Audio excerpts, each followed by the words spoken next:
सभी मसीह जनों को पास्टर जॉन बैप्टिस्ट का प्रेज द लॉर्ड, जय मसीह की। आशा करता हूं कि परमेश्वर के प्रेम और प्रभु की कृपा में आप लोग बढ़ते जा रहे हैं। पवित्र आत्मा की अगुवाई आप लोगों के साथ है। आज एक वचन के साथ, एक मैसेज के साथ मैं आपके पास आया हूं और आपके स्क्रीन पर आपने देखा होगा कि परमेश्वर के प्रेम और घृणा के बारे में हम इसमें थोड़ा सा बात करेंगे। हालांकि ये सब्जेक्ट जो है बहुत बड़ा है, मगर मैं इसके बहुत डिटेल में नहीं जाऊंगा, मगर कुछ चीजें आप लोगों को बताऊंगा और ये बहुत ही आपके लाइफ में फायदा करेगा। और सिर्फ फायदा ही नहीं करेगा बल्कि आपको एक नया विचारधारा देगा कि कैसे आपको आगे बढ़ना है। मैं आपसे अनुरोध करूंगा कि आप इसे पूरा सुने और आखिर में मैंने आप लोगों के लिए कुछ ऐसी चीजें बताई है जिसको पालन करते के साथ ही आप जो है एक ऐसे जगह पर पहुंच जाएंगे जहां आपको चीजें आसान और सरल लगने लगेगा और आपको इसको समझना। इसलिए आपको ये नहीं कि आपको आखिर में चले जाना है, मगर पूरा प्रचार सुनोगे तब जाके वो आपको समझ में आएगा कि वाकई में मुझे ऐसे क्यों करना है और कैसे मैं इसका आशीष मुझे मिलेगा और कैसे मेरे को इसमें लाभ मिलेगा। चलिए फिर आगे बढ़ते हैं। जैसे आपने टाइटल देखा, गॉड्स लव एंड हेट, इसके बारे में हम लोग बात करेंगे। मगर उससे पहले मैं कुछ बातें आपको बताना चाहता हूं कि वो है कि जैसे कि मेरे को अभी हाल फिलहाल में मुझे एक बात पता चली है कि यहाँ पर जहां मैं रहता हूं अभी जकार्ता में, तो यहाँ पर मेरे को एक बात पता चला कि एक पास्टर जो है कबाड़ी का काम कर रहा है। संडे चर्च में प्रचार करता है, मगर बाकी दिनों में कबाड़ी का काम करता है और कबाड़ी का काम करके अपने परिवार को चला रहा है। और सिर्फ ऐसे ही पास्टर्स नहीं है, कुछ ऐसे पास्टर्स भी हैं जो ड्राइवरी का नौकरी करते हैं, जो प्यून का नौकरी करते हैं और जो लोग छोटे मोटे काम करके अपने गुजर बसर चलाते हैं और ऐसे परमेश्वर की सेवा करते हैं। और मैंने आप लोगों को ये भी बताया कि कैसे एक व्यक्ति को मैंने देखा रेंगते क्योंकि वो अपंग है, तो और वो रेंगते भी परमेश्वर का सुसमाचार बताने जाता है। हम लोग तो फिर भी आशीषित हैं कि जो घर में बैठकर ऐसे रिकॉर्डिंग करते हैं और लोगों को मिलते हैं और बताते हैं, मगर ऐसे लोगों को मैं सचमुच में सल्यूट करना चाहता हूं कि जो लोग परमेश्वर के राज्य के लिए इस ऐसे कामों को करते हैं, अपने परिवार को भी चलाते हैं। और मैं क्यों इस बात के बारे में बता रहा हूं कि परमेश्वर अगर हमसे प्रेम करता है, अगर परमेश्वर का प्रेम इतना ज्यादा है, तो क्यों मसीह के लोग, क्यों परमेश्वर के लोगों के साथ ऐसे दिक्कत परेशानी है, या परमेश्वर के लोग क्यों उन परेशानी से जूझते हैं, क्यों परमेश्वर के लोगों को तंगी है, क्यों उसमें से बाहर नहीं आ पाते हैं। इन सभी के बारे में आज हम बड़े विस्तार से तो नहीं बात करेंगे, मगर फिर भी मैं जो टाइम है हमारे पास, उस टाइम में मैं आपको जवाब देने की कोशिश करूंगा और आशा करता हूं कि आपको समझ में भी आएगा और उसका आप फायदा भी उठाओगे। तो परमेश्वर के प्रेम के बारे में बात करनी हो तो बहुत सारा समय चाहिए उसके लिए, क्योंकि इसके बारे में बहुत सारा विवरण देना पड़ेगा आपको। और परमेश्वर के घृणा के बारे में बात करनी तो उसके बारे में भी बहुत सारा विवरण करना पड़ेगा, क्योंकि बाइबल कहता है कि परमेश्वर प्रेम है। अगर परमेश्वर प्रेम है तो वो घृणा कैसे कर सकता है, या परमेश्वर प्रेम है तो वो सजा कैसे दे सकता है, या परमेश्वर प्रेम है तो वो लोगों को ताड़ना कैसे कर सकता है। अगर प्रेम है तो हम लोगों को ये समझ में आता है कि प्रेम है तो प्रेम ही होना चाहिए, वहां पर ये हेट नहीं होना चाहिए या घृणा नहीं होनी चाहिए, या मतलब कि मेरे को पसंद नहीं है या मैं हिट करता हूं, ऐसे नहीं बोल सकते, है ना। हम लोग ये समझते हैं, मगर अगर आप परमेश्वर के बारे में पूरी तरीके से जानकारी लोगे तभी जाके आपको समझ में आएगा कि परमेश्वर का प्रेम क्या है और परमेश्वर का घृणा क्या है और हेट क्या है। इसको अगर सही रखोगे तो तराजू में अगर तोलोगे तो सही बराबर आएगा और तब जाकर आपको समझ में आएगा कि हाँ, ये वाकई में बात बिल्कुल सही है। तो हम आगे बढ़ेंगे और यही मैं आपको बताना चाहता हूं कि परमेश्वर के प्रेम के बारे में इतना विस्तार से मैं इस प्रचार में नहीं बात करने वाला हूं और ना ही परमेश्वर की घृणा के बारे में इतना विस्तार से बात करने वाला, मगर हाँ, मैं आपको बताऊंगा कि ये परमेश्वर प्रेम करता और घृणा करता के बारे में क्या विचार है और क्यों ऐसा है, इसके बारे में आपको भी क्लैरिटी मिलेगी और आपको समझ में आएगा कि क्या परमेश्वर की घृणा माने क्या होता है या परमेश्वर के प्रेम माने बाइबल जिस तरीके से व्याख्या करता है उसका असली मतलब क्या है। राइट, चलिए आगे बढ़ेंगे। तो हम सबसे पहले इसके बारे में अगर बात करना हो तो आप लोगों को, सभी लोगों को, जो लोग मसीह हैं, जो लोग बाइबल पढ़ते हैं, उन लोगों को सबको मालूम है इसके बारे में कि बाइबल में एक प्रबल कहानी है जिसमें जहां हम इसको पढ़ते हैं। और चलिए हम मलाकी की पुस्तक में जाएंगे। मलाकी की पुस्तक पहला अध्याय में जाएंगे, जहां दूसरा और तीसरा वचन पढ़ेंगे, जहां परमेश्वर ये कहते हैं कि यहोवा ये कहता है, मैंने तुमसे प्रेम किया है, परंतु तुम पूछते हो तुमने किस बात में हमसे प्रेम किया है। देखो ये एक सवाल है, ये एक सवाल है कि परमेश्वर पूछते हैं, तुम पूछते हो कि मैंने तुमसे प्रेम किया है। मतलब वो मैं बता रहा हूं आपको, बहुत सारे लोगों का, सिर्फ मसीह लोगों में ये सवाल है या नहीं है मुझे मालूम नहीं है, मगर अन्य लोगों में भी बहुत सारा सवाल है। और कई लोग जो है, कई बार मसीह लोग, कई बार क्रिश्चियन लोग भी हमसे कई बार ये सवाल कर लेते हैं कि अगर परमेश्वर प्रेम करता है तो ऐसे क्यों हुआ, या प्रेम करता तो वैसे क्यों हुआ, या प्रेम करता तो ये मेरे साथ क्यों हुआ। इसीलिए मैं आपको बताऊं, यहोवा ये कहता है कि मैंने तुमसे प्रेम किया है। राइट, परमेश्वर कहता है मैंने तुमसे प्रेम किया है। परंतु तुम पूछते हो कि तुमने किस बात में हमसे प्रेम किया है। मतलब कि क्या आपने प्रेम किया है। हम तो सफर कर रहे हैं, राइट, हम तो परेशान है, तो आप किस बात से आपने प्रेम किया है। यहोवा की ये वाणी है, क्या एसाव याकूब का भाई ना था। मतलब कि अब परमेश्वर एक पॉइंट को लेकर, हम भी इसी स्टोरी को लेकर आ रहे हैं, क्योंकि यही एक महत्वपूर्ण स्टोरी है जो परमेश्वर के प्रेम और घृणा के बारे में जो बड़ा विस्तार से क्लियर बताता है। और बहुत सारी स्टोरी भी है, मगर इससे हम समझने की कोशिश करेंगे। तो अब आप देख सकते हो कि परमेश्वर दो भाइयों का बता रहा है। ये दो भाई थे, है ना, पर इन दोनों भाइयों में से एक से प्रेम किया, एक से घृणा किया मैंने। अब देखो तीसरा वचन में कहते हैं, तो भी मैंने याकूब से प्रेम किया, परंतु एसाव से अप्रीति जानकर उसके पहाड़ों को उजाड़ डाला और उसकी ओपदी को जंगल के गीदड़ों का कर दिया। मतलब परमेश्वर ऐसे कार्य में जूझ रहे हैं जो कि कई बार सरप्राइज है हमारे लिए। कई बार हम सोचते हैं कि क्या परमेश्वर ऐसे काम कर रहे हैं, या परमेश्वर ऐसे बोल रहे हैं कि परमेश्वर कह रहे हैं कि मैंने एक भाई से प्रेम किया और एक भाई से मैंने प्रेम नहीं किया। अप्रिय जाना मतलब घृणा किया या हेट किया, इंग्लिश में हेट आता है ना, अप्रिय जाना, मैं उससे मेरे को कोई प्रेम नहीं है। और हालांकि प्रेम नहीं है, उतना ही नहीं छोड़ दिया बल्कि उसके काम को भी खराब कर रहे हैं, है ना। वो कह रहे हैं कि उसको अब अगर आप उसके बारे में अगर डिटेल में पढ़ना चाहोगे तो वो बहुत चीजें हैं जो मैं आपको बताऊंगा। एडोमाइट्स करके हैं। तो इन लोगों के साथ क्या हो रहा है, क्यों कर रहे हैं ऐसे, परमेश्वर ऐसे क्यों बोल रहे हैं, ये है ना। परमेश्वर ये यहां तक बोल रहे हैं कि उसकी पहाड़ों को उजाड़ डालूंगा, मतलब कि उसकी चीजों को मैं खराब कर दूंगा। तो ऐसा क्यों कर रहे हैं परमेश्वर। क्या परमेश्वर को इन दोनों भाइयों से किस बात के प्रति परेशानी है, क्यों परमेश्वर एक से प्रेम कर रहे हैं और एक से घृणा कर रहे हैं। और यदि अगर इसके बारे में डिटेल में अगर समझना है तो हम उत्पत्ति के 25वां अध्याय में जाएंगे और 21 और 23 पढ़ूंगा। मैं आपको ये इसलिए पढ़ने के लिए कह रहा हूं कि अगर आप देखोगे आपकी स्क्रीन पे भी आया होगा।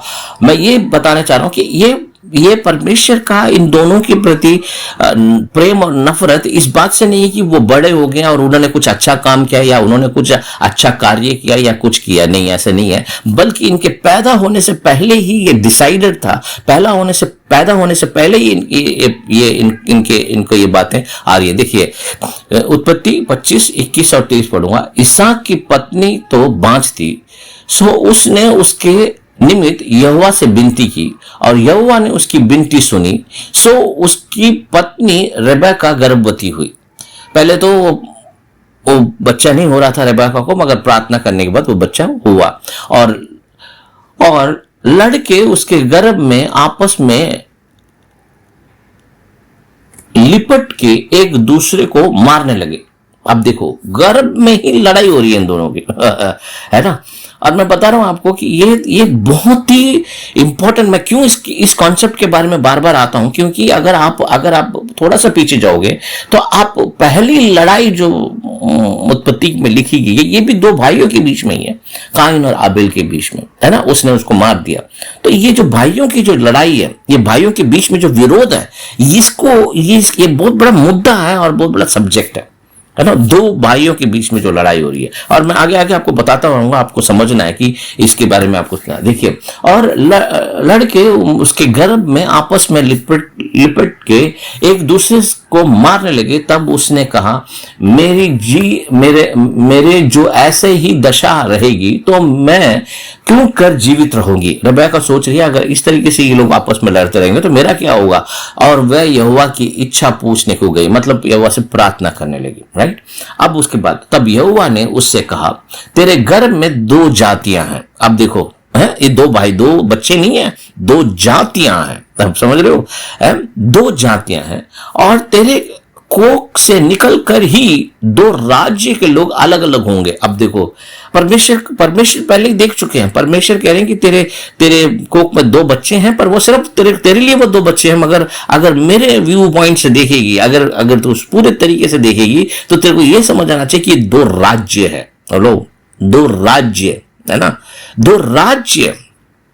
और दो, अब जब ये जब पैदा होंगे तो ये दो राज्य बन जाएंगे। दो जातियां तो है ही है। अब देखो, जाति जाति में लड़ाई है, राज्य राज्य में लड़ाई है। आप समझ रहे हो बात को? तो इसीलिए ये कॉन्सेप्ट को आपको समझना बहुत ज्यादा जरूरी है कि परमेश्वर वो जो याकूब और एसाव जो है, बड़े होकर उनसे कोई परमेश्वर को चिड़ हो गई है एसाव से, या परमेश्वर उससे गुस्सा हो गए हैं, ऐसा नहीं है। ये पहले से ही प्री डिस्टेन, मतलब पहले से ये तय किया हुआ एक बात है। परमेश्वर कह रहे पहले से ही, ये पैदा भी नहीं हुए जब इन्होंने कोई अच्छा काम ही नहीं करा। ये पैदा ही नहीं हुआ तो अच्छा काम भी नहीं करा, बुरा काम भी नहीं करा, तब ये पैदा ही नहीं हुआ तो परमेश्वर ने इनको अलग अलग कर दिया। तो आपको यही मैं समझाना चाह रहा हूं। और एक राज्य के लोग दूसरे से अधिक सामर्थ्य होंगे, और बड़ा बेटा छोटे का अधीन होगा। अब मतलब बड़ा भाई जो है छोटे का अधीन होगा। ये पहले से ही परमेश्वर ने प्लान किया हुआ, पहले से ये प्लान चल रही बात है। ये समझ रहे हो आप? आपको लग रहा होगा कि पहले से प्लान चल रही है, तो परमेश्वर ने पहले से ही हम लोगों को ऐसा रख रखा है।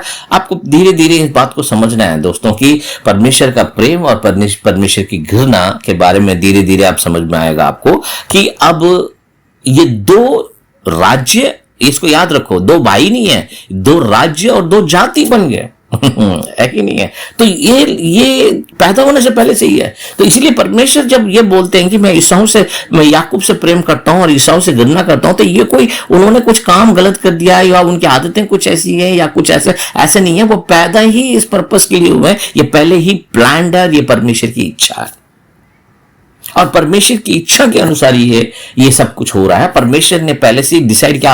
आप ये नहीं पूछ सकते कि परमेश्वर ने ऐसे क्यों किया या परमेश्वर ऐसे क्यों कर रहे हैं। वो परमेश्वर है, वो कुछ भी कर सकते हैं। इट्स एब्सोल्युटली गॉड्स विल, है ना। तो परमेश्वर की इच्छा है कि एक को परमेश्वर ने ऐसा बनाया, इसको ऐसा बनाया, तो ये परमेश्वर का इच्छा है। आपको मैं यही बताना चाह रहा हूं। ये प्रचार पूरा इसी बात का मेन कॉन्सेप्ट यही है कि ये परमेश्वर का इच्छा है। परमेश्वर अपने सॉवरेनिटी, मतलब कि उनके जो विल है, तो उसके प्रति वो इस काम को करते हैं कि परमेश्वर इन दोनों को चुनते हैं, और इन दोनों को चुनकर इन दोनों को अपने अपने काम में लगाते हैं। और इसीलिए परमेश्वर कहते हैं कि मैंने एक से प्रेम किया, एक से घृणा किया। इसके बारे में और डिटेल में हम बात करेंगे, मगर उससे पहले मैं आपसे ये ऐसा परमेश्वर ने क्यों किया, परमेश्वर ऐसे क्यों कर रहे हैं। दो बच्चे हैं, दोनों बच्चों को बराबर होना चाहिए। माँ बाप हैं तो दोनों बच्चों को बराबर देते हैं ना। दो माँ बाप क्या करते हैं, दोनों बच्चों को बराबर करने की कोशिश करना। अगर इसके लिए है तो उसके लिए भी करेंगे, उसके लिए कपड़ा लिया तो इसके लिए भी कपड़ा लेंगे। तो माँ बाप ऐसे करते हैं, मगर परमेश्वर जो है बड़े पिक्चर, बड़ा व्यू देखता है, और परमेश्वर पूरे देश और पूरे समाज और पूरे ब्रह्मांड के बारे में सोचता है। तो परमेश्वर का कुछ ऐसे विचारधारा है जो इन दोनों भाइयों में हुआ है, राइट। अब चलते हैं आगे। मैं आपके स्क्रीन के आपको अपने स्क्रीन पे देखिए कि आपको 3 प्रकार के घर आपको दिखाई दे रहे होंगे। Number 1, number 2, number 3। अब ये 3 प्रकार के घर में से मैं आपको एक छोटा सा एक्सरसाइज करने के लिए बोलूंगा। अब आपको इन तीनों घरों में से एक घर को चुनना है। आपके लिए आपको एक घर इसमें से चूज करना है, और आप जब चूज कर लोगे तो फिर मैं आपको बताना चाहूंगा कि इसके बारे में क्या है, राइट। आप थोड़ा सा टाइम ले लें, आप देखें इन तीनों घरों को। तीनों घर अलग अलग प्रकार के घर हैं, और आपको कौन सा घर पसंद आ रहा है। आप अगर डिसाइड कर लोगे तो फिर हम बात करेंगे इसके बारे में। थोड़ा सा टाइम लेके देखिए नंबर 1, नंबर 2, नंबर 3। अगर आपने कोई सा भी घर इसमें से चुना, मान लीजिए 1 चुना, किसी ने 2 चुना, किसी का 3 चुना। अगर मैं आपसे पूछूं कि आपने अगर 2 चुना है तो आपने 1 क्यों नहीं चुना। अगर आपने 3 चुना है तो मैं आपसे पूछूंगा आपने 1 या 2 में से क्यों नहीं चुना। तो आप कहोगे कि मेरे को ये अच्छा लग रहा है, या मेरे को ये पसंद है कि नहीं है। तो ये कॉन्सेप्ट ये है, कॉन्सेप्ट इसमें यह है कि आप कोई भी चीज को पसंद अपने मर्जी से करते हो, है ना। आपके माइंडसेट, आपका माइंड प्रोग्राम, आप किस तरीके से, कौन से समाज में आप आए हैं, किन लोगों के बीच में आप रहे हो, आपको क्या पसंद है। तो ये बहुत सारी चीजें इन्वॉल्व है किसी चीज को पसंद करने के लिए टाइम पे, है ना। दो दो बहनें हैं, एक को एक पसंद है, एक को एक पसंद नहीं है। ये दो भाई है, एक को एक पसंद है, एक को एक पसंद नहीं है। तो उस टाइप में जब रहता है तो हमारे पास ही अगर इतना पावर है, हमारे पास ही चॉइस करने का पावर है, चूज करने का पावर है, तो हम जब चूज करने का पावर रखते हैं तो सर्वशक्तिमान परमेश्वर के पास क्या यह पावर नहीं है? परमेश्वर के पास क्या यह पावर कम है? परमेश्वर चूज कर सकता है। तो ये सवाल परमेश्वर से पूछना गलत है कि परमेश्वर आपने याकूब से प्रेम क्यों किया और ईसाव से आपने घृणा क्यों किया, राइट? ये पूछना गलत है कि परमेश्वर से कि ऐसा आपने क्यों किया। क्या ये आपको पक्षपात नहीं लगता है ना? मैं कहता हूं ये पक्षपात नहीं है, ये परमेश्वर की इच्छा है। जैसे हमने कोई घर चुना तो इसका मतलब ये थोड़ी ना कि वो दूसरा घर खराब है। वो दूसरा घर खराब नहीं, मगर वो घर मेरे को सेट नहीं होता, मेरे लिए ऐसा घर सेट होता। तो परमेश्वर को भी हो सकता है कि इन दोनों भाइयों को चॉइस करने में उन्होंने छोटे वाले को चॉइस किया है, बड़े वाले को उन्होंने छोड़ दिया है। ठीक है, तो अब मैं आपको बताऊंगा कि ये जो परमेश्वर का प्रेम और घृणा जो है, तो आपको मैं समझाना चाहूंगा। बाइबल बताती है कि अब्राहम, इसहाक, दाऊद और अन्य लोगों को परमेश्वर ने अपनी इच्छा से चुना है। अब बाइबल में बहुत सारे लोग हैं, सिर्फ अब्राहम इसहाक और वही नहीं है, बल्कि और भी बहुत सारे लोग हैं। परमेश्वर ने अब्राहम को चुना। अब आप पूछ सकते हैं कि आपने इतने सारे लोगों में अब्राहम को क्यों चुना? उन्होंने चुना, फिर उसके बाद इसहाक को चुना, उन्होंने अब्राहम का बच्चा है, दाऊद को चुना। तो परमेश्वर का ये प्लान है ना। दाऊद को जब चुना हुआ था, आप लोगों को पता ही है किस तरीके से उसके इतने सारे भाई लोग थे। जब सैमुएल वहां पर जाता है तो भविष्यवक्ता सैमुएल जब वहां पर जाते हैं तो वहां पर बहुत सारे लोग होते हैं और उनको सैमुएल को लगता है कि ये बड़े लोग हैं और अट्टा कट्टा है, ये लोग राजा बनने के लिए, मगर परमेश्वर ने इस लड़के को चुना जो है चरवाहा, राइट ना। तो परमेश्वर का चुनाव जो है उस टाइप में होता है। परमेश्वर चूज करते हैं किसी को, या परमेश्वर पहले ही उनको ऐसे चॉइस करके उनको बेचते हैं यहां पर कि ताकि वो उनको बाद में उनको सेलेक्ट करके अपने काम के लिए इस्तेमाल कर सकते। और उनका चुनाव उनकी किसी खास योग्यता की वजह से नहीं होती है, बल्कि परमेश्वर की योजना और उद्देश्य के लिए किया जाता है। परमेश्वर एक प्लान रखते हैं और उस प्लान के अनुसार परमेश्वर जो है उन्हें चॉइस करते हैं या चूज करते हैं। ठीक है ना। ये परमेश्वर की स्व इच्छा है कि वह किसे चुनता है और किसे आशीष देना चाहता है। अब ये पॉइंट है। जब परमेश्वर किसी को चुनता है, परमेश्वर किसी को चॉइस कर लेता है अपने काम के लिए या अपने प्रति, देन उस व्यक्ति के लिए एक स्पेशल एबिलिटी उसके अंदर आ जाता है या स्पेशल अनॉइंटिंग आ जाती है और वो एक अभिषेकित व्यक्ति हो जाता है। फिर वो कोई भी काम करता है तो वो उसमें सक्सेस पाता है, उसमें विक्ट्री पाता है, उसको परमेश्वर आशीष करते हैं उसको, है ना।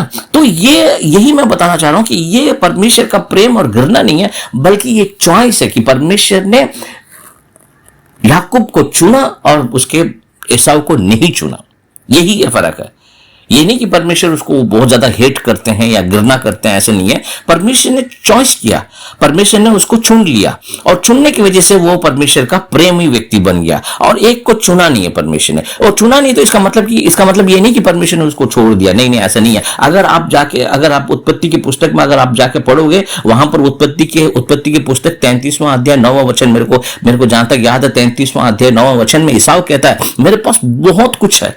इसका मतलब ये नहीं कि परमेश्वर ने उसको छोड़ दिया तो इसका मतलब परमेश्वर ने उसको कुछ दिया नहीं है। उसके पास भी बहुत कुछ है, याकूब के पास भी बहुत कुछ है। तो एक स्पेशल काम के लिए याकूब को चुना गया है, स्पेशल काम के लिए याकूब को परमेश्वर ने चॉइस कर लिया। उसकी वजह से परमेश्वर कहते हैं कि मैंने उससे प्रेम किया है। तो यही मैं बताना चाहता हूं दोस्तों कि परमेश्वर का प्रेम उस टाइप का है कि परमेश्वर एक स्पेशल व्यक्ति से चॉइस करते हैं, चूज करते हैं, उसको चॉइस करके चूज कर लेते हैं कि हाँ भाई ये व्यक्ति मेरे काम को बनेगा। याकूब जो है फिर बाद में इजराइल बनता है। तो इस तरीके से परमेश्वर ने चूज किया है।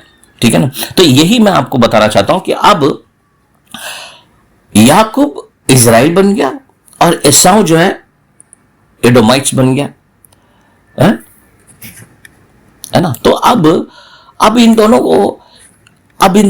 अब ये दो भाइयों को परमेश्वर ने चुना और परमेश्वर ने चुनकर उनके लिए कार्य करते हैं। अब ये दोनों भाइयों को परमेश्वर ने चूज करने की वजह से अब ये एक इजराइल बन गया और एक एदोमियों बन गया। अब ये दोनों भाई जो हैं सिर्फ दो भाई नहीं रहे, अब ये दोनों दो जाति बन गए और दो राज्य बन गए। यही परमेश्वर ने उत्पत्ति में रेबेका को बताया था, है ना। अब एक ही परिवार में दो भाई के बीच में शुरू हुआ ये जो जंग जो है, अब क्या जंग क्या हुआ मैं आपको बताना चाहता हूं कि अब याकूब को परमिशन चुन लिया। और याकूब आपको पता ही है किस तरीके से उसने धोखे से ईसाऊ के आशीष को, पहले उठा होने के आशीष को लेके अपने मामा के घर में, लबान के घर में भाग जाता है और वहां जाकर वो सेटल हो जाता है। मगर जो ईसाऊ के लोग हैं, जो ईसाऊ के वंशावली है, जब ये स्टोरी बढ़ती जाती है, आगे बढ़ती जाती है, कैसे याकूब ने धोखा दिया अपने भाई को, ये स्टोरी वहीं खत्म नहीं हुई है दोस्तों। ये बाद में ईसाऊ के बच्चों के बच्चे, तो इस तरीके से ये एदोमियों जब बन गए, तो एदोमियों के बीच में एक जलन पैदा हो गई है, एक गुस्सा, क्रोध आ गया। किसके प्रति? इजराइल के प्रति, क्योंकि इन्होंने धोखे से हमारे पूर्वज का आशीष को इन्होंने ले लिया। समझ रहे हो आप? ये क्रोध में बदल गया है। अब ये क्रोध में जब बदल जाता है, अब देखो मैं बताता हूं, ये एक परिवार के दो भाइयों के बीच में शुरू हुआ। एक भाई ने दूसरे भाई को धोखा दिया। वो भाई ने भी नहीं दिया, बल्कि उसकी मां ने उसको ऐसा प्लॉट बना के दिया, जिसकी वजह से याकूब ने उस काम को किया। और मगर पूरी स्टोरी तो पता नहीं। अब बात यह है कि एक भाई ने दूसरे भाई को धोखा दिया, राइट? तो अब ये दो भाइयों से शुरू हुई, लेकिन दुश्मनी पीढ़ी दर पीढ़ी चलती रही। मतलब एक पीढ़ी के बाद दूसरी पीढ़ी, दूसरी पीढ़ी के बाद तीसरी पीढ़ी, इस तरीके से दुश्मनी एक के बाद चलती है। और ये दो देश की लड़ाई बन गई। अब पहले घर से शुरू हुआ था, फिर उसके बाद ये पीढ़ी में शुरू हुआ, फिर उसके बाद ये दो देश में तब्दील हो गए है ना? देखिए ये होता है। किस वजह से लड़ाई हो रही है? क्योंकि आशीष को उसने छीन लिया। मतलब कि उसने उसका जो पहलोठा होने का, ईसाऊ का जो सॉरी अधिकार था, उसको उसने छीन लिया। और छीनने की वजह से अब उनके अंदर दुश्मनी, उनके अंदर विरोध आ गया, उनके अंदर जलन आ गया, उनके अंदर क्रोध आ गया, और वो बदला लेना चाहते हैं। और कई सारी लड़ाइयां होती हैं उनके बीच में, है ना?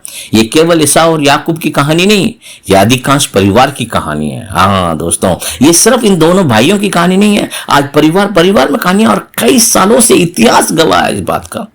इतिहास बन गया इनकी जो लड़ाई है, ये इनकी लड़ाई जो है इतिहास बन गया, है ना? इजराइल और एदोमियों की लड़ाई है, पूरे बाइबल में आप पढ़ सकते हो।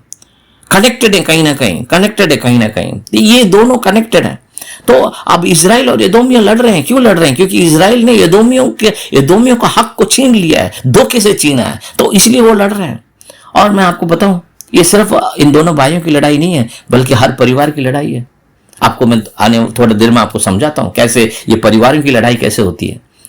पारिवारिक विवाद हो जाते हैं, है ना? पारिवारिक विवाद है, उसके बाद व्यापारिक विवाद है, धार्मिक विवाद है, सामाजिक विवाद है, ऐसे विवाद आ जाती हैं। अगर आप इनके तह तक जाओगे, पारिवारिक विरोध किस बात का? भाई ये किसी ना किसी दो लोगों से शुरू हुआ होगा, और उन दो लोगों की दुश्मनी से आज पूरी फैमिली जो है लड़ रही है, या पूरी फैमिली जो है विरोध में है, या पूरी फैमिली जो है दुश्मन, एक दूसरे को दुश्मन की जैसे देखते हैं। क्योंकि मेरे बाप का इंसल्ट किया, मेरी माँ का इंसल्ट किया, मेरा इसका किया, मेरा उसका किया। तो ये दो परिवार जो है अब ये लड़ रहे हैं। अब इन दोनों परिवार में एक छोटी सी बात को लेकर उसको इतना बड़ा बवाल बना देते हैं, और वो विरोध इतना बढ़ता है। और व्यापार में भी होता है। दो लोगों के बीच में, दो बिजनेसमैन होते हैं, उनके उसका अपना व्यापार है, इसका अपना व्यापार है, इन दोनों लोगों के बीच में लड़ाई है ना? तो ये विवाद, और धार्मिक में भी हमारा धर्म ये है, तुम्हारा धर्म ये है, और उन धर्म दोनों एक से दो लोगों से शुरू होता है। दो लोगों के विचारधारा जब नहीं मिलते हैं तो वो दो अलग हो जाते हैं, है ना? वो सिर्फ धार्मिकता में नहीं बता रहा हूं मैं, बहुत सारे चीजों में मिलता है। मैं आपको मैं बताना चाहता हूं कि एक बहुत मशहूर काउंसलर है, जो है उनको बहुत मशहूर काउंसलर है, और उन्होंने काउंसलिंग शुरू की एक बात के बारे में, और उनके बहुत सारे शिष्य भी थे, उनसे सीखते भी थे। मगर उसी शिष्य में से एक ने बाद में बताया कि नहीं, इससे इतना ही नहीं है, बल्कि ये और भी इसके पहलू है, और वो उसके साथ मैच नहीं करा, तो उन दोनों ने अलग हो गए, है ना? तो ये सिर्फ धार्मिकता की बात नहीं कर रहा, मैंने बहुत सारे ऑर्गेनाइजेशन, इंस्टीट्यूशन में ये चीजें होते हुए देखा है, और होता भी है और हो भी रहा है ना? राज्य के बीच में फूट है, क्योंकि विचारधारा नहीं मिलते, और कई बार धोखेबाजी हो जाती है। जिस तरीके से ये धोखा हुआ है, इजराइल ने एदोमियों समझते हैं कि इजराइल ने धोखा दिया, पर ये सारा कुछ, आपको नहीं लगता कि ये सारा कुछ प्लान था पहले से? ये सारा कुछ परमेश्वर ने पहले ही प्लान कर रखा था। अब ये आपस में लड़ रहे हैं दोनों। अब इजराइल नहीं लड़ रहा, पर एदोमियों तो लड़ रहे हैं उनसे। और एदोमियों क्यों लड़ रहे हैं? एदोमियों क्यों लड़ रहे हैं वो मैं आपको बताऊंगा थोड़ी देर में। पर एदोमियों को लड़ने के पीछे वजह क्या रही है? क्योंकि वो सोचते हैं कि धोखे से याकूब ने हमारे पूर्वज का, जो ईसाऊ का आशीष को छीन लिया है, और ये हमारा हक था, या हमें पहला होना चाहिए था। जो भी आशीष याकूब को मिला वो हमारे ईसाऊ को मिलना चाहिए था, और हमारे पूर्वज का था, और इसने धोखे से ले लिया। तो इसीलिए इन दो परिवार में लड़ाई है दोस्तों। अब आप बताओ मुझे कि अब इस पूरी लड़ाई में कौन इसका मेन पार्ट कौन है? मैं समझता हूं इसका मेन पार्ट कोई नहीं है, परमेश्वर का प्लानिंग है। परमेश्वर का प्लान है ये, और परमेश्वर ने इस बात के लिए प्लान नहीं किया कि ये दोनों लड़ने लगे। ये जो लड़ाई कर रही है, ये जो विवाद हो रहा है, ये इनकी वजह से हो रहा है, ना कि परमेश्वर के प्लान की वजह से हो रहा है। और वजह क्या है? ये लोग लड़ रहे हैं क्योंकि ये परमेश्वर के प्लान को स्वीकार नहीं कर रहे हैं। ये नहीं मान रहे हैं कि ये पहले से परमेश्वर की योजना है ये। और यही हम भी करते हैं कई बार। कितने लोग समझ रहे हो इस बात को? हैं? समझ पा रहे हो? कितने लोग समझ रहे हो? यही हम भी करते हैं। हम इस बात को स्वीकार नहीं करते कि एक व्यक्ति अगर आशीषित है, ये परमेश्वर का प्लान हो सकता है। हेलो, अगर मेरा भाई अगर आशीषित है, परमेश्वर का प्लान हो सकता है। अगर वो आशीषित है और कामयाब हो रहा है, हमारे परिवार में लोग के कामयाब हो रहे हैं, तो वो परमेश्वर का आशीष हो सकता है। अगर परिवार खुश है तो परमेश्वर का आशीष है। ये स्वीकार करने की जगह हम क्या कर लेते हैं? हम एक दूसरे से जलन पैदा कर लेते हैं, ईर्ष्या पैदा कर लेते हैं। आज परिवार में विवाद क्यों है? परिवार में दुश्मनी क्यों है? हमारे हिंदी में एक बहुत अच्छा वचन है, समझ लो, नीति वचन के जैसे बोलते हैं कि लोग जो है अपनी खुशी से, अपने दुख से दुखी नहीं है, बल्कि दूसरे की खुशी से दुखी है, है ना। तो जब परिवार को हम देखते हैं, अगर हमारे परिवार में से कोई बंदा कामयाब है, अगर परिवार में से कोई बंदा कुछ कर रहा है, अगर परिवार में से बंदा कामयाब हो रहा है, उठ रहा है और बढ़िया कर रहा है, तो हम ये नहीं सोचते कि परमेश्वर क्या आशीष उनके साथ हुआ है, या अगर कोई बंदा शुरुआत से अच्छा कर रहा है, तो हम ये स्वीकार करने की जगह हम विवाद पैदा करने लग जाते हैं, विरोध पैदा करने लग जाते हैं। और इसी की वजह से परमेश्वर जो है एदोमाई, परमेश्वर ईसाऊ से घृणा करने लगता है कि अगर ईसाऊ ये मान लेता, अगर ईसाऊ मानकर अपने लोगों को समझाता कि नहीं भाई, ये परमेश्वर की इच्छा है और परमेश्वर की योजना के तहत ये सब कुछ हो रहा है, तो क्या ये घृणा में बदलता? नहीं बदलता। समझ पा रहे हो आप लोग मेरी बात को? ये सिर्फ उन दो भाइयों के बीच में नहीं है दोस्तों। आज की डेट में भी अगर एक भाई बहुत बढ़िया कर रहा है, बहुत अच्छा कर रहा है, बहुत कामयाब हो रहा है, दूसरा भाई या उस दूसरे भाई के परिवार या उसके, सिर्फ वो भाई नहीं है बल्कि उसके साथ कनेक्टेड बहुत सारे लोग हैं, वो उसको भड़काकर फिर उसके अंदर जलन पैदा करने लग जाते हैं। बहनों के साथ भी होता है, भाइयों के साथ भी होता है, रिश्तेदारों के साथ भी होता है ना। एक व्यक्ति अगर कामयाब हो जाए तो ऐसे कैसे, है ना, और सक्सेस है तो कैसे? हम ये क्यों नहीं मान लेते कि चलो परमेश्वर ने उनको आशीष दिया है, परमेश्वर उनको ऊपर की ओर बढ़ा रहा है, ठीक है, आशीषित रहने दो। हम विवाद और विरोध में क्यों आ जाते हैं? हेलो, आशा करता हूं आपको धीरे धीरे ये बात समझ आ रही है कि परमेश्वर का प्रेम और हेट, और आज परमेश्वर के प्रेम और हेट में हमारा कितना योगदान है। ये परमेश्वर किसी को मैंने बताया, वो परमेश्वर प्रेम कर रहा है, माने वो नहीं कि परमेश्वर उसको प्रेम कर रहा है तो ऐसे, परमेश्वर ने उसको चुना है, परमेश्वर ने चॉइस किया, परमेश्वर ने किसी को आशीष कर रहा है, परमेश्वर को पैदाशी किसी को बहुत अच्छा टैलेंट दे दिया, और उस टैलेंट को यूज करने के द्वारा वो व्यक्ति जो है कामयाब हो रहा है। और तो हम लोगों को उनको देख के जलन करना चाहिए? नहीं। अब मैं आपको मैं बताना चाहता हूं कि क्या आप ईर्ष्या रखते हैं? किसी से ईर्ष्या हो रही है आपको? क्या आप किसी से नफरत करते हैं? क्या आपको आप अपना अपमानित महसूस करते हो? क्या आप किसी के सामने जो लोग अच्छे कामयाब हैं, जो लोग बड़े हैं, जो लोग अच्छे हैं, उनके सामने अपने आप को छोटा महसूस करते हो? क्या आपको लगता है कि जो सच्चा ईश्वर है उसके विश्वास नहीं करते वह धन्य है? मैं आपको ये बात सब इसलिए पूछ रहा हूं दोस्तों, आपको बाहर वाला व्यक्ति अगर कामयाब है तो उससे फर्क नहीं पड़ता, मगर आपके रिश्तेदार, अपने जान पहचान वाले, जिसके साथ आप कनेक्टेड हो, वो लोग कामयाब हो जाएं, वो लोग बढ़िया करें, क्या ईर्ष्या पैदा होती है आपको? नफरत पैदा होती है उनके प्रति आपको?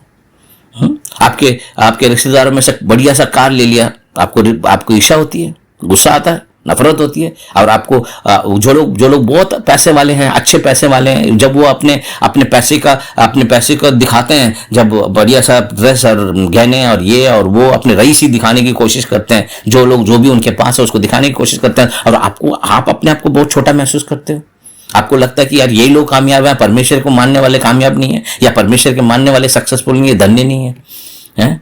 इसमें 4 चीजें मैंने लिखी है, अगर आप देख सकते तो सुंदरता, ब्यूटी, है ना। जब हम सुंदरता देखते हैं, किसी को सुंदर देखते हैं, किसी को फिजिक्स में अच्छा देखते हैं, बढ़िया देखते हैं, हम कहते हैं हम जलन करने लगते हैं, महसूस करने लगते हैं। या जिसके पास बहुत सारा पैसा है, वेल्थ है, बहुत सारा धन है, उसको देख के हमको कुछ होता है। या कोई बंदा बहुत कामयाब है, या जिसके पास कोई सामर्थ्य है, तो हम सब मनुष्य हैं।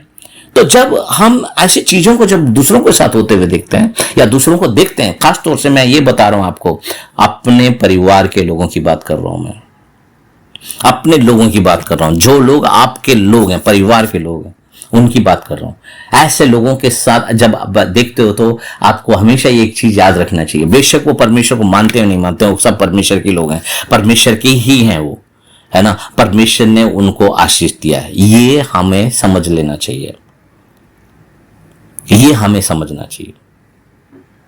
परमेश्वर ने उन्हें आशीष दिया है।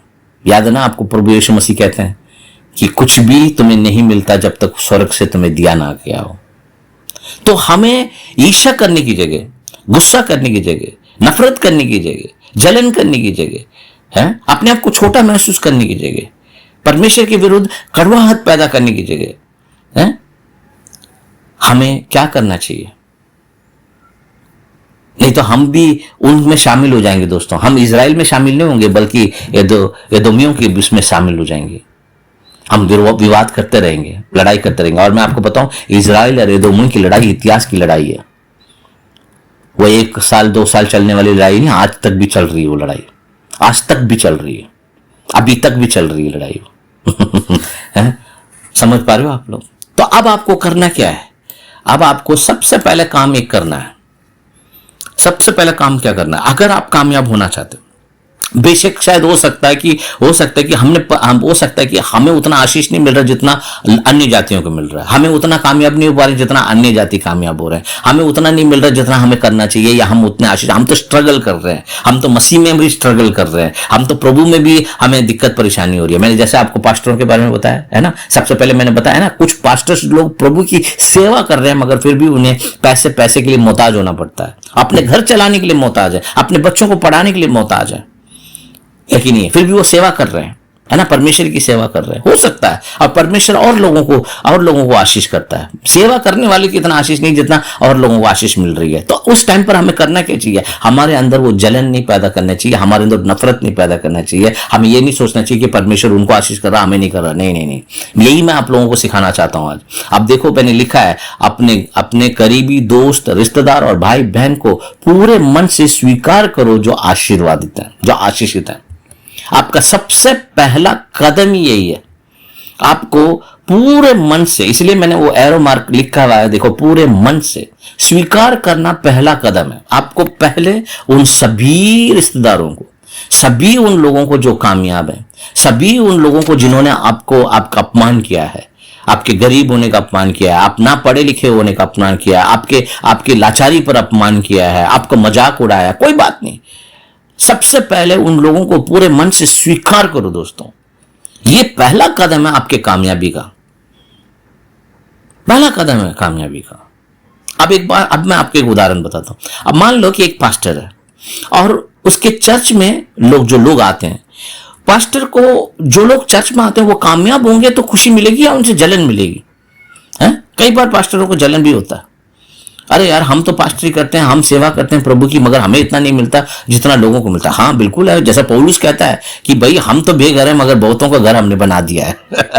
है कि नहीं है? तो हमें पहले स्वीकार करना सीखना पड़ेगा दोस्तों। आपको स्वीकार करना सीखना है, आपको स्वीकार करना उन सारे लोगों को जो आपसे बेहतर कर रहे हैं, आपसे बढ़िया हैं। आप उनसे चिढ़ो मत, आप उनसे नफरत मत करो, उनसे अपमानित मत हो, और ना ही उनको देखकर ये सोचो कि मैं बहुत छोटा हूं। आप छोटे नहीं हैं, पर उनको स्वीकार करो, उनके आशीष को स्वीकार करो, है ना। वो सफल हैं तो उनको स्वीकार करो, धनी हैं तो स्वीकार करो, अच्छे हैं तो स्वीकार करो, उनको स्वीकार करो, चाहे वो किसी भी तरीके से पैसा कमा रहे हो। आप कौन होते हो उसको दोष लगाने वाले? आप कौन होते हो जज करने वाले? परमेश्वर ने दिया है उनको, है कि नहीं है? परमेश्वर ने उनको दिया है, कुछ भी दिया वो परमेश्वर की ओर से आ रहा है, या उन्होंने मेहनत करी है, ठीक है, मेहनत करी है। अब मेहनत करना भी आना चाहिए, राइट? अगर हमें मेहनत नहीं करना है तो हम भी कुछ नहीं कर पाए, वो मेहनत कर रहे हैं, जो टैलेंट उनके पास है, जो मौका उनके पास है, उन्होंने मेहनत किया तो कामयाब है। तो एक तरीके से ये परमेश्वर का अनुग्रह हुआ उनके ऊपर। तो जितने लोग भी कामयाब है, मैं बता रहा हूं आपको, जितने लोग भी आपके परिवार में कामयाब है, जितने लोग भी अच्छा कर रहे हैं, जितने लोग भी बेहतर कर रहे हैं, आप आसपास में कहीं पर भी कर रहे हैं, और मैं आपको बता रहा हूं, कई बार मैं आपको बताता हूं, हम लोग जब मैं नौकरी करता हूं, अभी भी करता हूं, अभी करता ही रहूंगा। तो जब हम काम करने जाते हैं तो वहां पर कई बार जो काम करता है, जो नौकर है, जो एम्प्लॉई है, वो अपने मालिक को देखकर जलन करने लगता है, अरे ये तो कमा रहा, हमें नहीं देता। ये सब चीजें हमें बंद करना पड़ेगा, खत्म करना पड़ेगा। पैसा उनके पास है, परमेश्वर उनको आशीष करे, और ये हमें उन लोगों को स्वीकार, उनसे नफरत नहीं करना है, उनसे जलन नहीं करना है, उनसे ईर्ष्या नहीं करना है, उनसे विरोध नहीं करना है, हमें उनको स्वीकार करना है। स्वीकार करना पहला कदम है आपकी सफलता और आशीर्वाद के लिए। मैंने देखो वहां पे नीचे आप देखोगे कि ईर्ष्या में कटस करा, ईर्ष्या खत्म करना चाहिए, घृणा खत्म करना चाहिए, उनके बारे में चुगली करना खत्म करना, और दोष लगाना भी खत्म करना। ये 4 चीज गरीब लोग करते हैं। गरीबी में जितने लोग हैं वो अमीरों की ईर्ष्या करते हैं, उनसे घृणा भी करते हैं, और चुगली करते हैं उनकी। और चुगली माने बैक बाइटिंग बोलते हैं कि मतलब उनको वो तो हेरा फेरी से करते होंगे, वो तो ऐसे करते होंगे, वैसे तो करते होंगे। हम करते हैं, हमारा नेचर है ना, हमारा नेचर है, मनुष्य का नेचर है ये बोलना। और दोष लगाते हैं, अपने आप को दोष लगाते हैं, उनको भी लगाते हैं, हम को भी लगाते हैं कि हम तो नहीं कर सकते, हम तो ऐसी है, हम तो वैसी है, हमारा किस्मत ही ऐसी है, हमारा ये है, हमारा वो है। समझ रहे हो? देखो कहां से शुरू किया हमने 2 भाइयों से शुरू किया, मगर ये पूरे समाज की परेशानी है दोस्तों, पूरे समाज की परेशानी है। ये परमेश्वर के प्रेम की नहीं है। परमेश्वर ने प्रेम किया और चूज किया एक व्यक्ति को, उसको आशीषित किया, मगर दूसरा व्यक्ति परेशान है उसकी वजह से, उसका भाई परेशान है उसकी वजह से। बेशक उसको परेशानी हुई है, मगर ये प्लान किसका है? प्लान किसका? पैदा होने से पहले ही प्लान किसका था? परमेश्वर का था। तो मैं आपको बता रहा हूं, यदि अगर आपके जानने वाले अगर आशीषित हैं तो प्लान किसका है? परमेश्वर का है। स्वीकार करो ना, उसको स्वीकार करो, परमेश्वर ये प्लान है। और मेरे साथ जो हो रहा है वो स्वीकार करता हूं, और मैं स्वीकार करके मैं आगे बढ़ना चाहता हूं। स्वीकार करना पहला कदम है। जब हम स्वीकार नहीं करते तो हम अपने आप से जंग लड़ते रहते हैं दोस्तों। आपको स्वीकार करना है, यही मैं आपको सिखाना चाहता हूं, यही मैं आपको बताना चाहता हूं।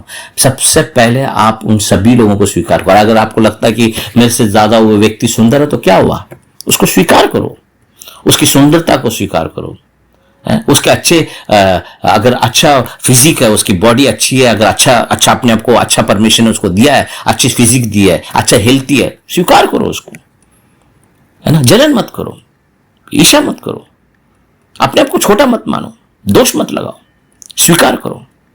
अगर आपसे भी ज्यादा कामयाब हो रहा है एक व्यक्ति, स्वीकार करो, है ना। आपसे बहुत ज्यादा आपके परिवार से भी ज्यादा खुशी है उनके परिवार में, और आनंदित हैं, बड़ी अच्छा कर रहे हैं, स्वीकार करो। जिस दिन आप पूरे मन से, मैं बता रहा हूं, पूरे मन से स्वीकार करो दोस्तों, पूरे मन से स्वीकार करना है। यही सबसे पहले आपको काम करना है, राइट। आप जब ये काम आप कर लोगे, स्वीकार करने का काम कर लोगे, ये मानकर काम कर लोगे, परमेश्वर आपने इस व्यक्ति को चुना है कि यह आशीषित हो। हेलो, जैसे याकूब को चुना है। याकूब की कोई क्वालिटी नहीं थी, याकूब तो एक धोखेबाज है ना। याकूब तो झूठ बोल रहा है, याकूब ने अपने बाप को धोखा दिया है ना। ऐसे कई सारे रिश्तेदार मिलेंगे हमके, ऐसे होंगे बहुत सारे लोग, है ना। ऐसे बहुत सारे लोग होंगे हमारे जानकार में, मगर परमेश्वर ने चुना है, इसलिए आशीषित है वो। परमेश्वर की आशीष उसको मिल रही है, परमेश्वर अनुग्रह उसको मिल रहा है, और वो कामयाब हो रहा है। होने दो, मैं इन सब चीजों में नहीं पड़ूंगा, मैं पूरी तरीके से स्वीकार करूंगा। ये अपना हमारे अंदर काम होना शुरू होना। जब आप ऐसा करोगे तो आपको जो आगे की जो मैं बात बता रहा हूं वो आपको समझ में आएगा। अगर आप ये पहले वाला कदम नहीं करोगे, स्वीकार नहीं करोगे, तो मैं बाद में जो बता रहा हूं वो आपको काम नहीं करेगा। जो अभी मैं बताने जा रहा हूं वो आपके लिए काम नहीं करेगा। पहले आपको अपने आप को साफ करना पड़ेगा, अपने आप को पूरा ये सारी चीजें हटाकर आपको क्लियर होकर आपको स्वीकार करना पड़ेगा। और जब आप स्वीकार कर लोगे, परमेश्वर की इच्छा है, अब परमेश्वर की इच्छा है, तो अब मैं इन सभी लोगों को पूरे मन से स्वीकार करके परमेश्वर को धन्यवाद करता हूं कि इनको आपने आशीष किया। हालेलुया। चलिए आगे बढ़ते हैं अब। राइट, देखिए अब आप ये पूछोगे कि चलो उनको तो परमेश्वर ने आशीष दे दी, वो तो कामयाब हो रहे हैं, मेरे लिए परमेश्वर की इच्छा क्या है, जो कि मैंने परमेश्वर को माना है, मैंने यीशु को चुना है, मैंने परमेश्वर को माना है, मैं परमेश्वर में हूं, तो मेरे लिए परमेश्वर की इच्छा क्या है। और उसके लिए मैं चाहता हूं कि आप लोग सब लोग दूसरे कोरिन्थियर 2 अध्याय 20वें वचन में जाएं। 2 कोरिन्थियर 2 अध्याय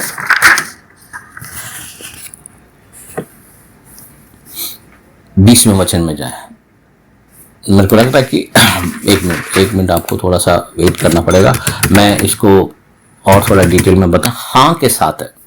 हेलो, कितना समझ रहे हो? जितने भी प्रोमिसेस हैं, जितने भी परमेश्वर के प्रतिज्ञा हैं, वो सब हाँ में शामिल है। इसीलिए उसके द्वारा आमीन भी हुई है कि हमारे द्वारा परमेश्वर की महिमा हो। अब क्या कह रहा है पौलुस ये कहते हैं कि परमेश्वर की जितनी प्रतिज्ञाएं सब में हाँ के साथ है, आपके लिए, हमारे लिए, है ना। क्या कहता है? हमारे लिए, है ना। क्योंकि मसीह में है हम लोग, मसीह में होने की वजह से हमारे लिए जो भी परमेश्वर का जो प्रॉमिस है, जो प्रतिज्ञा है, वो हाँ और आमीन है ना। मगर इसको किस तरीके से लोग खराब कर रहे हैं और किस तरीके से लोग इसको समझ नहीं पा रहे, वही मैं अभी आपको बताना चाहता हूं। अब यहां पर क्या लिखा है? कोई भी बात यहां परमेश्वर की प्रतिज्ञा के अनुसार अगर है तो उसमें हाँ ही हाँ है, ना नहीं है। ना का तो सवाल ही नहीं है। परमेश्वर आपके लिए हर बात के लिए हाँ कर रहा है, हर बात के लिए हाँ माने उसके प्रतिज्ञाओं के प्रॉमिसेस, उसने जो वादा किया उसके लिए हाँ है।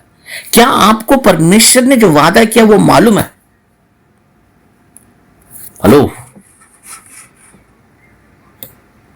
क्या आपको मालूम है या नहीं मालूम है? आपको मालूम है परमेश्वर ने क्या वादा किया है? परमेश्वर की वायदे क्या क्या है? आपको मालूम है? अगर आपको मालूम नहीं है तो आप कैसे आशीषित होगे? किसी को जलन करने से तो कुछ नहीं होने वाला है ना। अब आप ये कहोगे वो लोग तो प्रतिज्ञा जानते भी नहीं है, बल्कि क्योंकि परमेश्वर की इच्छा है वो। अब अगर आपको लग रहा है कि परमेश्वर ने आपको आशीष नहीं किया, परमेश्वर ने आपको इसमें बुलाया, मैं आपको एंड करते समय आपको ये बात समझाऊंगा। अगर आपको लगता है कि आप मेरा क्या होगा, तो मैं कहता हूं कि आप इस वचन में जाओ और वचन में जाकर बोलो, परमेश्वर आपने मेरे लिए वायदा किया है, उनको तो आपने चुना है, उनको तो आशीष करने के लिए आपने चुना है, तो उसके लिए आप आशीष करो जैसे याकूब को आपने चुना है।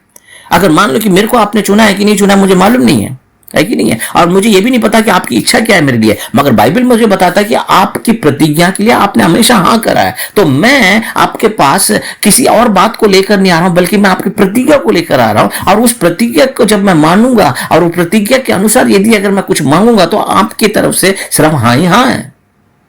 तो अगर आप कोई भी बात के लिए अगर परमेश्वर के पास जाते हैं, अगर परमेश्वर ने वायदा किया है, अगर परमेश्वर ने प्रतिज्ञा किया, प्रॉमिस किया है, तो परमेश्वर आपके लिए हाँ ही कहेगा। तो आपको किसी को देखकर जलन करने की जरूरत नहीं है, किसी को देखकर ईर्ष्या करने की जरूरत नहीं है, किसी को देखकर गुस्सा होने की जरूरत नहीं, किसी को देखकर कुछ करने की जरूरत नहीं है, बल्कि आपको वहां उनको देखने की जरूरत नहीं है। उनको परमेश्वर ने आशीष किया, कोई बात नहीं, करने दो, उनके ऊपर अनुग्रह हो रहा होने दो, वो कामयाब होने दो। मगर मैं कहां पर ध्यान दूंगा? मैं परमेश्वर की प्रतिज्ञा पर ध्यान दूंगा, और प्रतिज्ञा के अनुसार अगर मैं मांगूंगा तो वो मेरे लिए हाँ है। राइट। मगर क्या होता है मैं आपको बताना चाहता हूं। अब क्या है कि पूरे ब्रह्मांड को जो परमेश्वर ने बनाया, इसमें एक नियम रखा हुआ है, और ये नियम आपको ध्यान से सुनना। और मैं कई बार इसे अपने चर्च में भी बताया हूं, मैं आप लोगों को भी बताना चाहता हूं कि ये एक नियम है, ब्रह्मांड का नियम है जो परमेश्वर ने रखा है। ये ब्रह्मांड का नियम ये है कि वो सिर्फ हाँ ही हाँ है और ना तो उसमें है ही नहीं है। ब्रह्मांड ना को नहीं मानता या नहीं समझता है, नहीं समझता वो। अगर आप कहोगे कि नहीं, वो नहीं समझेगा, हाँ ही समझता है। हाँ और ना दोनों नहीं है ब्रह्मांड में, सृष्टि में, ब्रह्मांड बोलूंगा तो समझ नहीं आता कुछ लोगों को, सृष्टि में परमेश्वर ने जब ये सृष्टि किया और उस सृष्टि में हमें रखा, तो ये सृष्टि के सारे नियम सब हाँ को समझता है, यस है, नो नहीं है वहां पर। अब आपको और विस्तार से समझाता हूं। अब ये विस्तार कर मैं ये बता रहा हूं कि आप मान लीजिए कि आप कहते हो कि मुझे बीमार नहीं होना है, तो सृष्टि क्या सुन रहा है? सृष्टि बीमार को सुन रहा है, आपको नहीं को नहीं समझ रहा। वो सोच रहा है कि अगर तुमको बीमार नहीं होना है तो ये बीमारी चाह रहा है, तो वो बीमारी को लाके देता है। लोग क्या कहते हैं, मेरे को बीमार नहीं होना है, मेरे को मोटा नहीं होना है, मेरे को ये नहीं होना है, मेरे को वो नहीं। हम वो नहीं होना के चक्कर में ज्यादा लगे हुए हैं। आपको वो नहीं को खत्म कर देना दोस्तों, नहीं को खत्म कर देना है। आपको सिर्फ उस बात के लिए हां करना, उस बात को बोलना जो परमेश्वर ने हां करी है। आपको सिर्फ नहीं के बारे में नहीं सोचना है ना। मुझे गरीब नहीं रहना, गरीब ही रहेंगे हम लोग, है ना। नहीं का मतलब ही नहीं है। ब्रह्मांड में देखो, आप आपकी स्क्रीन में आएगा, ब्रह्मांड के लिए केवल हां है। ब्रह्मांड नहीं को नहीं समझता, नहीं माने ब्रह्मांड को नहीं मालूम। आप कहते हो मेरे को नहीं, हमारे दिमाग में क्या चलता रहता है, मुझे ये नहीं, मुझे कर्जा नहीं चाहिए। हम क्या कहते हैं, हमको लड़ाई नहीं चाहिए, हमको ये नहीं चाहिए, हमको वो नहीं चाहिए। तो हम लोग उस टाइप के वायर्ड हैं, हम लोग, हम प्रोग्राम्ड हैं। हम जो नहीं चाहते हैं वो हमारे दिमाग में ज्यादा आता है। मेरे को ये नहीं चाहिए, मेरे को वो नहीं चाहिए, मेरे को ऐसे नहीं चाहिए। इसके नहीं नहीं नहीं नहीं करते हुए हमने कितना सारी चीजों को बना लिया है ना। पर वो नहीं के नहीं चाहिए करके छोड़ने से वो आएगा नहीं, ऐसा नहीं है, वो आएगा। आपको सिर्फ वो चीजें सोचनी है, आपको सिर्फ वो चीजें बोलनी जो आपको चाहिए, जो हां है। मैं जिसे अपने घर में देखना चाहता हूं, जिसे अपने परिवार में देखना चाहता हूं, जिसे अपने जीवन में देखना चाहता हूं, सिर्फ उस बात के लिए हां कहूंगा। और वो बात प्रतिज्ञा में परमेश्वर ने दी हुई है, उस प्रतिज्ञा के लिए हां करूंगा। परमेश्वर ने मेरे को प्रॉमिस किया है, मसीह में जो लोग हैं उनको प्रॉमिस किया है। तो मैं अपने रिश्तेदारों को, अपने इन लोगों को मुंह देखने की, इनको देखकर, इनके बारे में बोलकर, इनको बारे में सोचने की जगह मेरे को क्या करना चाहिए, मुझे परमेश्वर के प्रतिज्ञा में ध्यान देना है। और प्रतिज्ञा के अनुसार जब मैं मांगूंगा या मैं प्रतिज्ञा को याद करूंगा, प्रतिज्ञा को बोलूंगा, तो पूरा सृष्टि उसके लिए हां करता है ना। आप जाके देखो उस वचन में लिख के, क्योंकि परमेश्वर की जितनी प्रतिज्ञा है वह सब उसमें हां के साथ है। उसमें माने यीशु मसीह में हां के साथ है। आप यीशु मसीह में हो तो इसका मतलब सारी प्रतिज्ञा परमेश्वर की आपके लिए हां है। जो भी परमेश्वर ने वायदा किया है, आप देख रहे हो। जो व्यक्ति को आप, जिसको देखकर जलन कर रहे हो, आप उससे भी ज्यादा आशीषित हो आप, क्योंकि आपके पास पावर है, आपके पास कंट्रोल दिया गया है सारा। परमेश्वर कहता वो तो चलो, उसके तो मैंने अनुग्रह कर रखा, मगर तेरे को तो मैंने वायदा कर रखा है कि नहीं है? कितने समझ पा रहे हो उसको, है कितने समझ रहे हो आप इजराइल को देखकर परेशान हो रहे, एदोमियों जैसे इजराइल को देखकर विवाद कर रहे, गुस्सा आ रहा है उनको। पर आप अपने रिश्तेदारों को देखकर गुस्सा क्यों कर रहे हो? आप अपने पड़ोसी को देख के गुस्सा क्यों हो रहे हो? आप अपने उन लोगों को देखकर क्यों गुस्सा हो रहे हो जो कि परमेश्वर को नहीं मानते, फिर भी वो लोग हम लोग परमेश्वर को मानते फिर भी बहुत। क्योंकि आप ना मत करो, ना वाला शब्द को हटाओ अपने जीवन से, हाँ बोलो जो परमेश्वर ने मेरे लिए प्रतिज्ञा को ढूंढो। दोस्तों, इधर उधर की बातें करना छोड़ के, इधर उधर की चुगली करना छोड़ के, इधर उधर की बातें करना छोड़ के, पूरा आप पहले प्रतिज्ञा में ध्यान दो। परमेश्वर ने क्या प्रतिज्ञा दी है, यीशु मसीह में मेरे लिए परमेश्वर की क्या प्रतिज्ञा, क्या प्रॉमिस कर रहे हैं परमेश्वर मेरे साथ, क्या प्रॉमिस कर रहे हैं, उस प्रॉमिस को लो। और उस प्रॉमिस को लेकर जब आप उस प्रॉमिस को बात करोगे तो सृष्टि, ब्रह्मांड, सृष्टि, स्वर्गदूत, सारा कुछ आपके लिए हाँ ही हाँ है। पर हम क्या करते हैं, हम अपनी परेशानी बताते, मुझे ये नहीं चाहिए, मुझे वो नहीं चाहिए, मुझे वो नहीं चाहिए, मुझे ये नहीं चाहिए, ऐसा नहीं होना चाहिए, वैसे नहीं होना चाहिए, ऐसे क्यों हो रहा है, वैसे क्यों, ये सब बंद कर दो। सिर्फ वो बोलो जो आपको चाहिए। हेलो, जो आपको चाहिए वो बोलो, जो आपको चाहिए वो बोलो, प्रतिज्ञा में से बोलो। परमेश्वर आपने वादा किया है, ये आपकी प्रतिज्ञा है, तो परमेश्वर अपनी बात से मुकरता नहीं है ना। परमेश्वर अपनी बात से कभी नहीं मुकरेगा। तो जब परमेश्वर को अपनी बात बताओगे कि परमेश्वर ने आपने ये बोला है, तो परमेश्वर वो आपके लिए करेगा। और यहां लिखा भी है, उसके द्वारा हाँ ही नहीं हुआ, आमीन भी हुआ है। आमीन माने ऐसा ही हो भी हुआ है ना।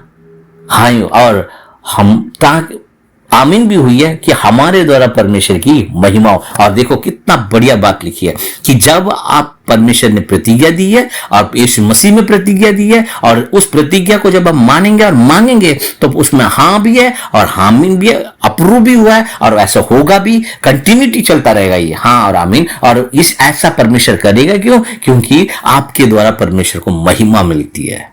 हेलो, बाकी लोगों के द्वारा परमेश्वर को महिमा नहीं मिलती, मगर परमेश्वर की इच्छा, परमेश्वर का अनुग्रह उनके साथ है कि वो आशीषित है। हो सकता है कि किसी को उनके पूर्वजों को परमेश्वर ने चुना हो, उसके द्वारा उनको आशीष मिलती जा रही है कि नहीं है? अब्राहम को जैसा परमेश्वर ने बोला तेरा वंश, तेरे वंशावली को मैं आशीष करूंगा, तो उसमें से एक बंदे, क्या पता कि अभी जो जिन लोगों को देख रहे हो उनको आशीष इसलिए मिल रही है उनके पाप दादों की वजह से मिल रही है, या उनको उनके पूर्वजों को परमेश्वर ने चुना होगा। तो हमें मालूम, पूरी स्टोरी का मालूम नहीं है दोस्तों, और इसलिए हम जो है विरोध करके, घृणा करके बैठे रहेंगे उन लोगों के। नहीं, हमें परमेश्वर का प्रेम दिखाना है उन लोगों को। अरे जिन लोगों को परमेश्वर आशीष कर रहा है उन लोग, परमेश्वर ये चाहता है कि जिन लोगों को परमेश्वर ने आशीष किया उन लोगों को हम भी प्रेम करें।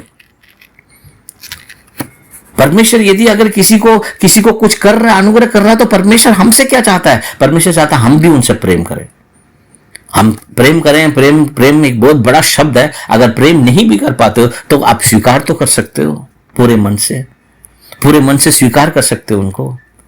और आपको मैं बता रहा हूं, आपको हम लोगों को कोई कमी नहीं है।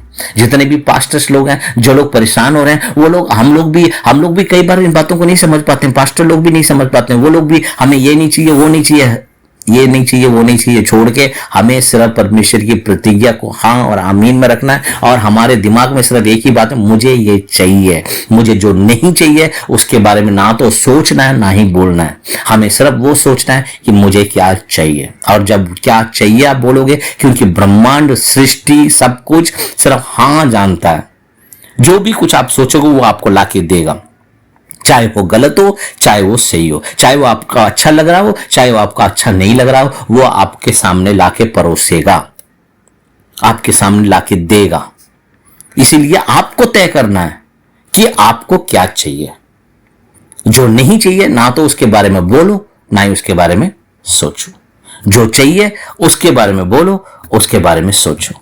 उसके बारे में बोलते रहोगे, उसके बारे में सोचते रहोगे, तो आपको वो सारी चीजें मिलती रहेगी। अब खत्म करने से पहले आपके स्क्रीन पे एक मैसेज लिखा है, आप देख सकते हो। यहां लिखा है, परमेश्वर ने यीशु मसीह को इस दुनिया में भेजा। अब हमारे पास, अब परमेश्वर उन लोगों को चॉइस कर रहा, हमें चूज नहीं करा, ऐसा नहीं है। परमेश्वर ने, अब पुराने नियम की बात थी वो, अब नए नियम में प्रभु यीशु मसीह को देते हुए परमेश्वर ने मनुष्य के सामने चॉइस रखा है। बोलो, अब मैं तुम्हें अपना गिफ्ट दिया है, अब मेरा बेटा मैंने तुम्हें दिया है, अब मैं तुम्हें बोल रहा हूं कि तुम चॉइस करो। जब तुम इसका चॉइस करोगे तो तुम सब लोग आशीषित हो। हालेलुया। देखो, परमेश्वर ने यीशु मसीह को इस दुनिया में भेजा ताकि कोई नाश ना हो। मतलब परमेश्वर, अब तो कोई भी नाश ना हो। परमेश्वर की इच्छा यही है, परमेश्वर का प्रेम ही यही है कि सभी लोग आशीषित हो दोस्तों। इसीलिए आपको अपने लोगों को देखकर जलन करने की जरूरत ही नहीं है। मसीह में हो तो आप आशीषित हो, आशीष के पात्र हो।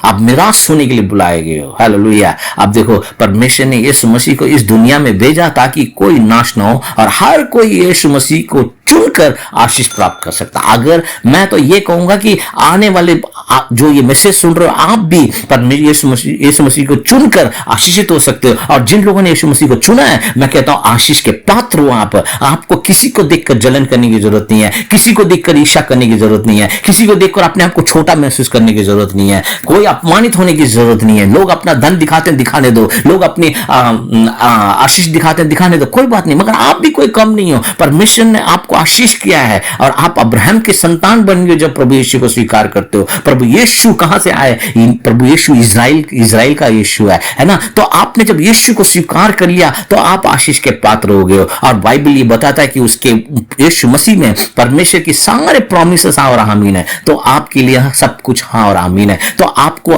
आज ही से, अभी से आपको वो ना शब्द अपने जीवन से, अपने दिमाग से हटा देना है। जो नहीं चाहिए ना तो उसके बारे में सोचो, जो नहीं चाहिए उसके ना तो उसके बारे में बोलो। आपको क्या चाहिए बस वो सोचो और वो बोलो।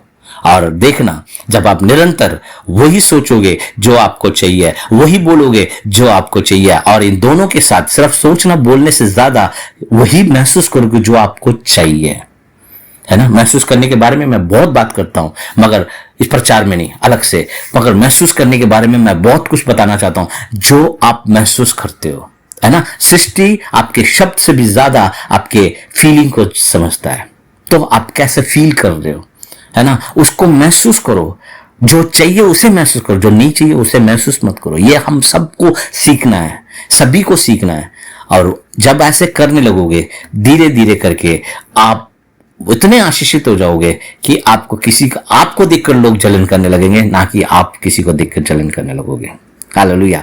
आशा करता हूं आपको समझ में आया। तो परमेश्वर का प्रेम माने, परमेश्वर का प्रेम पुराने नियम के अनुसार परमेश्वर ने प्रेम किया और याकूब से प्रेम किया और हमसे प्रेम कर रहा है, किसी से घृणा कर रहा है नहीं। परमेश्वर ने आज पूरे जगत से प्रेम किया है। प्रभु यीशु मसीह ने कहा है परमेश्वर ने जगत से इतना प्रेम किया कि उसने अपने इकलौता पुत्र दे दिया। तो आज की डेट में हमें ये समझना राइट नहीं है कि परमेश्वर किसी से प्रेम करता है, किसी को अनुग्रह देता है। नहीं, परमेश्वर ने पूरी सृष्टि से प्रेम किया, पूरे जगत में उसने प्रेम किया है ना। यीशु मसीह कहते हैं परमेश्वर ने जगत से इतना प्रेम किया कि उसने अपने इकलौते पुत्र दे दिया, ताकि जो कोई भी उस पर विश्वास करे वो नाश न हो बल्कि अनंत काल का जीवन पाए। हालेलुया।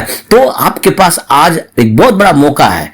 तो आप सभी अड़ोसी पड़ोसी रिश्तेदार के बारे में सोचना बंद करके आपको कहां ध्यान देना है? परमेश्वर की प्रतिज्ञा पर ध्यान देना है। उस प्रतिज्ञा के बारे में अगर सोचोगे, उस प्रतिज्ञा को बोलोगे, उस प्रतिज्ञा को फील करोगे, तो आपके लिए सब कुछ हाँ ही हाँ है। मैं कहता हूं कि सब कुछ जो भी आप चाह रहे हो वो हाँ मिलेगा आपको।